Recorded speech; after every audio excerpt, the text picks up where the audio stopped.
மிம்பரிலிருந்து கேட்கிறார்கள், உங்களுக்கு யாராவது நான் கடமைகள் கொடுக்க வேண்டியிருக்கிறதா? உங்கள் செல்வத்தை நான் ஏதாவது கொடுக்க வேண்டுமா? உங்களுக்கு ஏதாவது என்னிடத்தில் உரிமை இருக்கிறதா? யாரையாவது அடித்திருக்கிறேனா?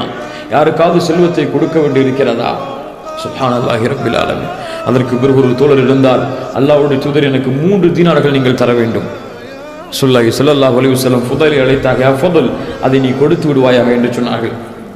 அதற்கு 3 திர்ஹமை. அதற்கு பிறகு அல்லாஹ்வுடைய தூதர் ஸல்லல்லாஹு அலைஹி வஸல்லம் அன்சாரிகளுக்கு உபதேசம் செய்தார்கள். அன்சாரிகளின் நலனை குறித்து சொன்னார்கள்.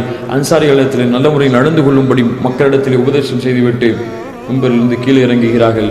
இதுதான் அல்லாஹ்வுடைய தூதர் ஸல்லல்லாஹு அலைஹி வஸல்லம் செய்த கடைசி பயான், கடைசி குதுபா. அதற்கு பிறகு அல்லாஹ்வுடைய தூதர் ஸல்லல்லாஹு அலைஹி வஸல்லம் அவர்கள் இறங்கி வருகிறார்கள். சொல்கிறார்கள், இறங்கி வரும் பொழுது, ஒரு அடியானுக்கு அல்லாஹ் உலகத்தையும் கொடுத்தான், மறுமையும் கொடுத்தான். அந்த அடியான் மறுமையை தேர்ந்தெடுத்துக் கொண்டார். சஹாபாக்களுக்கெல்லாம் ஆச்சரியம், சிரிப்பு, சந்தோஷம். ஆனால் ஒரே ஒரு ஆள் மட்டும் அழுது கொண்டிருந்தார். அபூபக்கர் ரலியல்லாஹு அன்ஹு வரதா. கேட்டார்கள் தோழர்கள், அபூபக்கரை ஏன் அழுகிறாய்? ரசூலுல்லாஹி ஸல்லல்லாஹு அலைஹி வஸல்லம் சொன்னார்கள், இந்த உண்மையை புரிந்தவர் அபூபக்கர் தான். இந்த உண்மையை புரிந்தவர் அபூபக்கர் தான். அழுகிறார், அழுது கொண்டே இருக்கிறார் அபூபக்கர். அதற்கு பிறகு அல்லாஹ்வுடைய தூதர் ஸல்லல்லாஹு அலைஹி வஸல்லம் வீட்டிற்கு வருகிறார்கள்.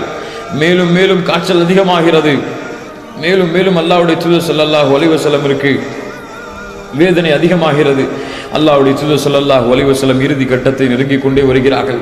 ஆயிஷா ரலியல்லாஹு அன்ஹா அவர்கள் ஒவ்வொரு தடவையும் அல்லாஹ்வுடைய தூதர் ஸல்லல்லாஹு அலைஹி வஸல்லமுடைய நெற்றியை தொட்டு பார்த்து தண்ணீரை வைத்து துடைத்துக் கொண்டு இருக்கிறார்கள். அதற்கு பிறகு அல்லாஹ்வுடைய தூதர் ஸல்லல்லாஹு அலைஹி வஸல்லம் ஒரு நாள் சொன்னார்கள், ஒரு நாள் அறிவுரை செய்தார்கள். லஅனல்லாஹுல் யஹூத வன் நஸாரா. மறுபடியும் சொன்னார்கள், அல்லாஹ் யஹூதிகள் நஸ்ரானிகளையும் சபிக்கட்டும்.